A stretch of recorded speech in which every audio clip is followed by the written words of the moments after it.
this is Tim from Your Six Studios. Today in this video I'm going to show you how to reset your home screen back to normal. So if you keep adding things and you want to get it back to how it was originally, just go back to settings and go on down to apps. So locate apps, and then we want to locate One UI. So this is on our Samsung phone. Let's go to apps and just find this. I always go up and down. Here it is.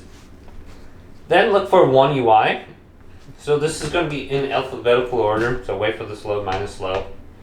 And then go on down here, One UI, and then we should be able to find it. And it's coming up. Here it is. Right here, One Home UI. Click this.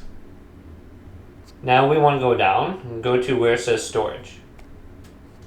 Go to clear cache and clear data. And delete this.